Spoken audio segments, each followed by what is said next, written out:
Hello, my name is Matt Inton, and this is the final project for Logic System Design. So, title of the project is the whole shebang, and it is a culmination of everything we've done so far. We have the even-odd detector in there, our 7-segment display, and it heavily relies on the ALU and the FSM as well. So let's see here. Right, okay, so what we are concerned with today is these 8 switches here. Those are our A and B inputs. We have these 4 flags, which are 0, overflow, negative, and carryout respectively. We have our, turn that off there. We have our command switches, these 3 to the right. The 4 LEDs are going to be our data out. And then we are mainly concerned, or not mainly concerned, but huge part of the project is getting these 7-segment displays to correlate to the ALU. Let's see here. Oh, don't worry about up here. That's just the progression of the ALU, and I'll read that as aloud as we go. But with that, let's jump in here. The first command here, all zeros, is going to be addition, A plus B. As we switch on any of these switches, the corresponding LED will light up, and we can see that this leftmost display changes along with A.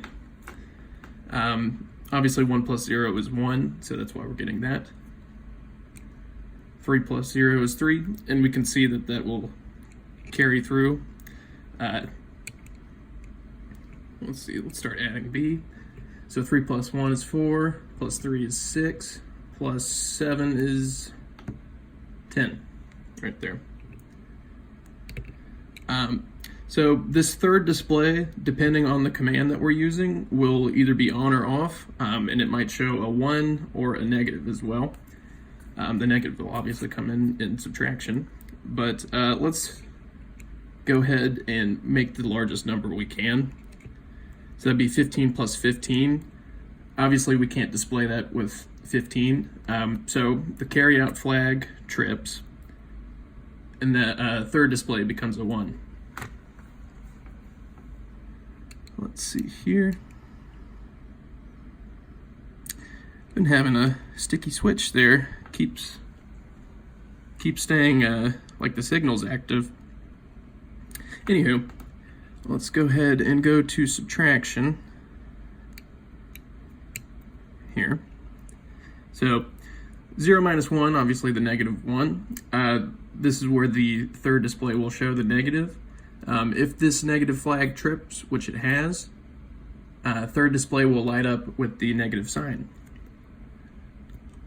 Oh, also, quick note, just to mention like exactly what the ALU, it subtracts through 2's complement. So here, I'll show you. If we go 0, 0, the carryout flag trips, and you wouldn't think that it'd happen, but it turns the 4 zeros into 4 1s and adds 1 to it.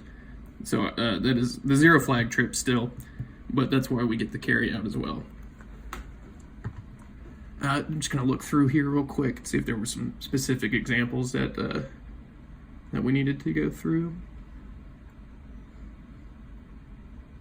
Yes, so for our first one, 0 minus 5 is negative 5, right? But they wanted to show 2 minus 5.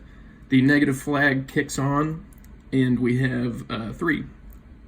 If we were more positive there, 6 minus 5, the negative flag trips off there. Let's see here. Scrolling through a couple examples here. They wanted us to show 1 1 1 0 and 0 0 1 1. So that is a negative 2. It's treated as a signed number. Negative 2 minus 3 is obviously negative 5. I believe that was it for subtraction. Let me check real quick. Yeah, we're good. All right, our next process here is going to be the even-odd prime. This wasn't necessarily part of the project, but We went ahead and implemented that in the ALU, so we're going to carry it through. B still is displayed, but that just correlates to B. It doesn't really have any effect on our output here. And these flags will still read, but they can be ignored. Let's see here. Right, so we're concerned with these 3 data out values right here for the even odd prime detector. And it will light if the number is even, if it is odd, or if it is prime. So obviously we are on 0, and that's considered even. 1 is odd, and then 2 is technically our first prime number, which is even and prime. 3 will show odd and prime, with 4 even will trip on, but the prime is off, and then so on and so forth. For the negative values, they correspond as well. So -1, for example, not prime, but odd. -2, even and prime, just like 2. Let's see here. On to multiplication.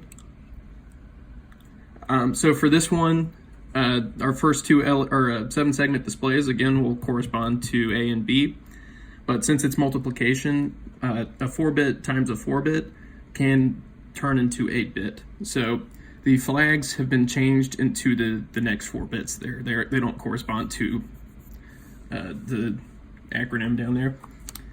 Let's see here. So 1 times 0 is obviously 0. Anything times 0 is going to leave us with 0. Oop, that was a 2. 1 times 1 will get us to 1, and that will stay 0. And again, these are hexadecimal displays, so 16 to the 0th power, 16 to the first power.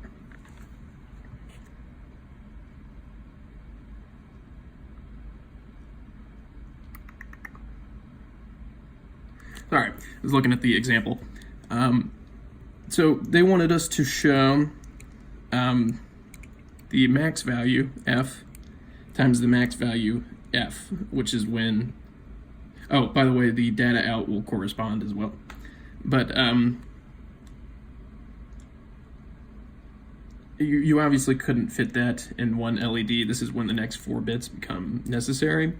And the next 4 bits up here correspond to that third 7-segment display. So 15 times 15, 225. Let's see, that would be 16 to the first power. So 16 times 14 plus 1. Let's see here. So that should be the end of multiplication, and actually the end of all the arithmetic commands here. Now we're just getting into logic, Boolean logic. So our next will be AND, OR, XOR, or not A. So let's go ahead and go to AND. So the data out is not really relevant here. Those 2 displays have been turned off. These 2 will still correspond to A and B, but really we're concerned with the data out LEDs over here. As you can see, oh yeah, and the flags aren't important here either. But right, we can light everything up on A and nothing will display. That's because we're in the AND gate process. If we do make them match, if we have 2 1 inputs, the data out will correspond. So if we turn everything on, everything should be on over here. Let's go ahead and jump into the OR gate. Let's see here. So anything that we turn on will cause the data out to turn on as well. And just to show that this is an OR gate, I'll go ahead and cause them to alternate. So here we have a 1 0 1 0, and then here we'll do the opposite. 0 1, oh, excuse me, 0 1 0 1. So we can see that these are alternating, and even still everything is lit up. Next we will go to exclusive OR. The pen stopped sticking. I don't know what it was doing there. Let's see here. So exclusive OR will only light up if the values are different. So we can see that we have a 1 on this most significant bit here, and a 0 on this most significant bit, and we still get the data out to light up. If we change them to both 1s, where it's the OR gate would still be lit up, the exclusive OR gate has turned off. So similar to the OR gate, I'll cause them to alternate, and we can see that everything's lit up. If we go back to the OR gate here, everything's still lit up. Even if we turn the rest of these switches on, the values don't change. However, exclusive OR absolutely does. Finally, we will go to just a not A is our last one. So B doesn't even matter here, but we can see that we have 4 zeros here and 4 1s on our data out. Everything that we change, data out will be the opposite. But that concludes my whole shebang project. Thank you very much and have a good day.